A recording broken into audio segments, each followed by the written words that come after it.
先生来熟悉一下，等下上课会用到的词汇，大家记得要听得懂吗？寄信、寄信、寄信；平信、聘信、聘信；挂号、挂号、挂号；邮递区号、邮递区号、邮递区号；住址、住所、住所。好，请问有乜嘅是得緊聽小嘅？我上愛寄信，請問要寄聘信也係掛號？我愛寄掛號信。郵遞區號加住所，要記得寫清楚。好，我做下寫好咧。要減少28個元。好。請問愛寄叫將會寄到位？對方差唔多1-2日就會收到咧。羅蘭，看過頭下嘅樣片，向下來學習記記常用嘅對話。請問要寄平信還是掛號？請問要寄平信也係掛號？請問要寄平信也係掛號？請問要，請問愛，請問愛，寄，寄，寄，平信，聘信，聘信，還是也係，也係，掛號，掛號，掛號。請問要寄平信還是掛號？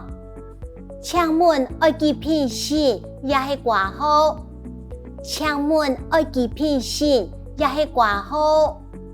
郵遞區號和住址要記得寫清楚，郵遞區號加住所要記得寫清楚，郵遞區號加住所要記得寫清楚。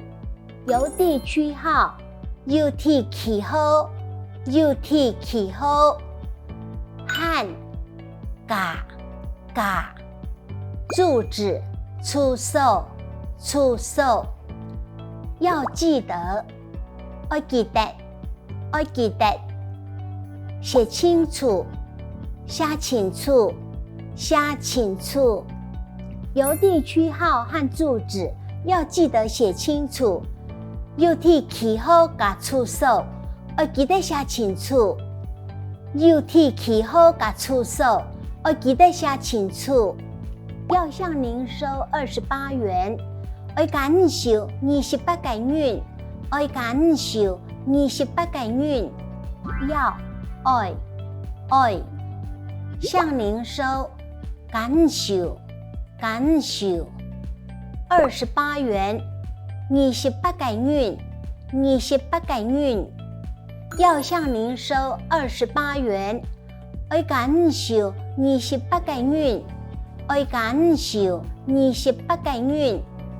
對方差不多1-2天就會收到，對方差不多1-2日是會收到嘞，對方差不多1-2日是會收到嘞。對方差不多1-2天1-2日就會收到，是會收到。對方差不多1-2天就會收到，對方差不多1-2日是會收到嘞，對方差不多1-2日是會收到嘞。好，以下所有嘅記性都交配嘞，大家正氣嘅事，要多聽多講哦，安尼才會進步，加油哦！